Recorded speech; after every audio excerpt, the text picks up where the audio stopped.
네, 여러분 안녕하세요. 반갑습니다. 주식 사고 팔고 놀자 TV입니다. 일단 너무 죄송합니다. 어제는 제가 사실 건강검진이 있어서 위아래 다 검사를 받고 나서 수면 내시경을 했거든요. 근데 집에 돌아와서 너무 좀 복통도 심하고 몸이 너무 안 좋아서 그리고 사실 좀 정신적인 충격도 좀 있었습니다. 뭐 검사 결과가 100%다 나온 건 아닙니다만 어제 그 의사 소견에 의하면 좀 많이 안 좋더라고요. 그래서 제가 그 충격에서 좀 헤어나지 못해 가지고 어제는 도저히 영상을 올릴 수가 없었습니다. 어떤 분이 "왜 영상을 안 올려 주시냐."고 유튜브 메시지를 보내주셨는데 정말 죄송하고 앞으로는 최대한 거르지 않도록 가장 발빠른 소식을 가장 빨리 전달해 드릴 수 있도록 더욱더 매진하고 노력하겠습니다. 자, 오늘 뭐 국내 코스피 코스닥 그야말로 작살이 났습니다. 미국 긴축 우려에 금리가 상승했고 환율이 높이 뛰었죠. 그러면서 중국의 헝다 이슈 또한 아직까지도 마무리가 되지 않은 계속해서 불안감을 조성하고 있는 와중에 그리고 우리나라, 미국, 중국 PMI 지수 어떻게 나올 것인지 귀추가 주목되고 있고 또 파월 의장의 연설이 또 어떻게 나올지 굉장히 여러 가지 이슈가 그러니까 한마디로 확인해보고 투자를 해야겠다라고 하는 투자자들의 불안감이 좀 컸던 하루가 아니었나 하는 생각이 듭니다. 하지만 전체적인 방향은 우상향인 건 맞다고 생각이 되고요. 자, 그 와중에 시즌 오늘 피해갈 수 없었습니다. 코스닥이 2.16% 하락했고 시젠도 오늘 종가는 4.13% 빠진 요게 지금 동시효과 좀 전인데 62,700원으로 동시효과 들어갔습니다마는 결국 종가는 62,600원으로 장을 마감했습니다. 2,700원이 빠졌습니다. 많은 분들이 미국에서 이 좋은 소식 때문에 또 워낙 어제 그저께 이렇게 뉴스로 많이 나왔기 때문에 주가가 좀 상승하지 않을까 이런 생각 많이 하셨을 텐데 제가 분명히 말씀드렸죠. 10월이 돼야지만 이 확실한 상승이 될지 아니면 또 박스권에 계속 갇혀 있을지 아니면 실망 때문에 또 하락을 할지 결정이 될 것 같다고 분명히 말씀을 드렸습니다. 하지만 그 와중에도 큰 반등이 이번 주에 나온다.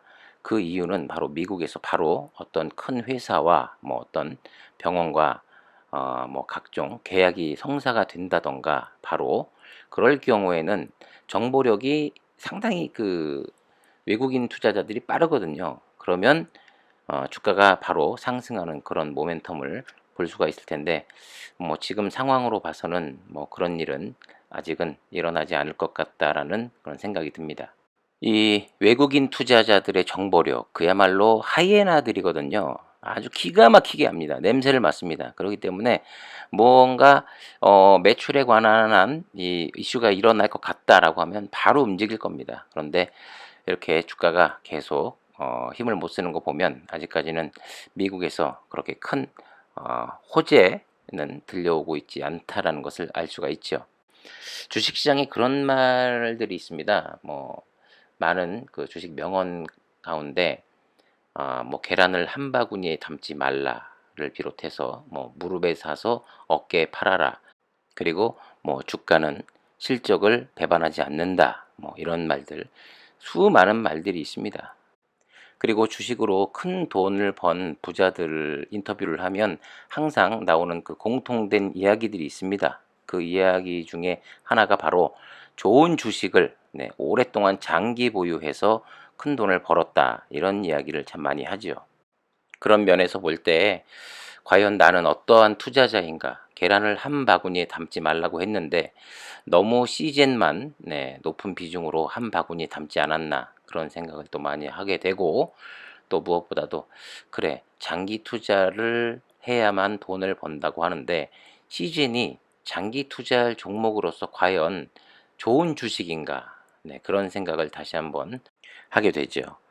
자, 최근 들어서 많이 흔들리실 겁니다. 그럴 수밖에 없죠. 왜냐하면 그만큼 실적이 작년보다 그렇게 50%씩 박살이 난 것도 아니고 작년과 비슷하게 나온다고 하고 또 이렇게 10년 후에, 앞으로 정확히 말하면 8년 후죠. 2030년 8년 후에는 연매출 100조를 이야기하고 있는데, 과연 그냥 아무 생각 없이 허황되게만 이런 인터뷰를 냈을까? 저는 그렇게 생각하진 않습니다. 네, 하지만 시장에서는 좀 더 확실히 돌다리도 두들겨 보고 간다고, 지금 미국에서 이런 이야기가 나오고 있습니다. 이제 내년쯤이면 코로나가 종식이 될 수 있다. 이 델타 변이의 확산이 최고점이 결국 정점이었고, 이제 하락 추세를 맞이할 것이고, 이제 종식이 머지 않았다. 뭐 계속 이런 이야기가 나오고 있는 가운데, 또 시젠이 연매출 100조를 발표했지만, 시장에서는 과연 가능성이 있는 걸까? 상당히 의아해하고 있고, 아직까지는 믿지 못하고, 또 제가 생각할 때는 천정윤 대표도 주주총회에서 이야기했습니다마는, 저도 분명히 들었어요. 일반 사람들이 이 분자 진단에 대해서 정확히 알 수 있고 이해하기란 아직 어렵다라는 이야기를 분명히 내비쳤습니다.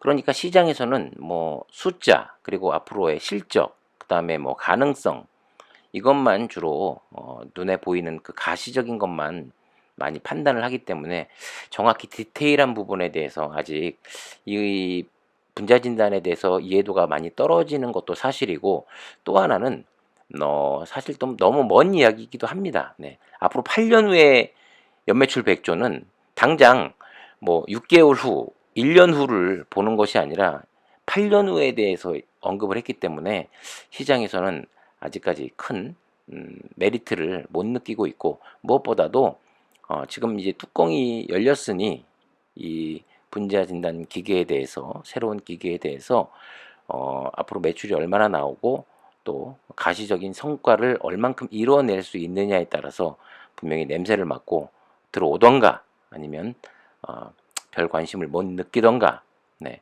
그거에 따라서 주가의 향방이 또 결정이 지어지겠죠. 사실 주가가 바로 이 반등하지 못하는 모습을 보고, 또 주주분들 사이에서도 온갖 의견이 엇갈리고 있습니다. 어떤 분들은 중소형 병원에서 이 기기를 들여 놓아야 할 만한 메리트가 없는 것 같다, 뭐부터 시작해가지고 분명히 전 세계적으로 많은 관심이 있을 것이고 많이 깔릴 것이다, 뭐 의견부터, 디테일하게 잘 알지도 못하는 상황에서 이렇게 막 사실 속단하기란 상당히 좀 어려움이 있고, 그것은 좀 더 지켜봐야 될 문제가 아닌가라는 생각이 들고요. 분명히 잘 돼야만 하고 잘 될 거라고 저도 믿고 싶습니다. 자, 그 가운데서도 정부가 오늘 발표를 했습니다. 단계적으로 일상 회복, 일명 위드 코로나를 위한 방역 전환 시점을 10월 말에서 11월 초로 제시를 했다고 하는데, 자, 지금 뭐 확진자 중심인 현역 방역 체계를 위중증, 치명률 중심으로 전환하겠다라는 이야기죠. 지금 싱가포르하고 영국이, 뭐 이스라엘이 대표적인 그 위드 코로나를 대표하는 나라인데, 싱가포르 같은 경우도 계속해서 확진자가 늘어나고 있고, 미국이 최근 들어서 상당히 감소하고 있는 모습을 보고 있습니다만, 지금 오늘 현 시간부로는 다시금 확진자가 급증하고 있다고 하거든요. 자, 단계적 일상 회복 체계 전환 시점에 대해서 백신 접종률이 고령층 90% 이상, 일반 국민이 성인 기준 80% 정도가 되는 10월 말이 전환할 수 있는 시기로 보인다라고 이야기하고 있습니다. 10월 말 접종을 마치고 면역 효과가 나타나는 2주를 고려하면 11월 초쯤이 될 것이고, 그때 단계적 회복 방안을 고려하고 있다고 하는데, 자, 과연 어떤 결과를 초래할지, 지금 CGN에서도 그 에이오스 그 기계에 대해서 국내에 깔리는 것은 내년쯤으로 예상을 하고 있다라고 분명히 발표를 했었죠. 자, 사망자 수를 줄이려고 해도, 이를테면 뭐 하루 확진자 수가 4,000명, 뭐 10,000명까지 나왔을 때 의료 체계가 감당이 안 될 수 있지 않느냐, 뭐 이런 우려 섞인 목소리도 나오고 있고, 제가 생각할 땐 우리나라에서 위드 코로나가 시행이 되면 지금보다 훨씬 더 많은 이 확진자 수와 이 사망자 수가 나올 것으로 생각이 됩니다. 이 국민 특성상 워낙 그 먹고 마시고 놀고, 네, 이런 유흥도 좋아할 뿐더러 사실 땅덩어리가 좋습니다. 네, 그래서 인구 밀집도가 상당히 높기 때문에 수도권 중심으로 상당히 많은 확진자가 더 많이 나오지 않을까 하는 그런 생각이 많이 들고, 그 와중에 과연 CGN에서 새롭게 선보인 에이오스가 얼만큼 천정현 대표가 구상하고 있는 그 계획 아래서 얼만큼 큰 역량을 발휘할 수 있을지, 또 미국에서 얼만큼 많은 그 계약건이 성사가 될지 조금 더 인내하면서 지켜봐야 될 부분이라고 생각이 됩니다. 저는 사실 오늘 하락은 뭐 시장의 전체적인 그런 분위기와 외국인 매도세에 힘입어 하락을 한 것이지, 뭐 회사의 펀드멘탈 내에 문제가 있어서 빠진 거라고는 생각하지 않기 때문에, 뭐 내일과 모레 주 중반 후반에 들어가면서 얼마나 또 시장의 반등과 더불어 주가의 반등이 나오는지 체크해야 될 부분이라고 보고 있고요. 자, 오늘 수급을 좀 보면 개인이 82,000주가량 매수가 들어왔고, 외국인이 65,000주, 또 기관도 16,000주가량, 금융투자가 어제에 이어서 오늘도 32,000주 매수가 들어왔습니다.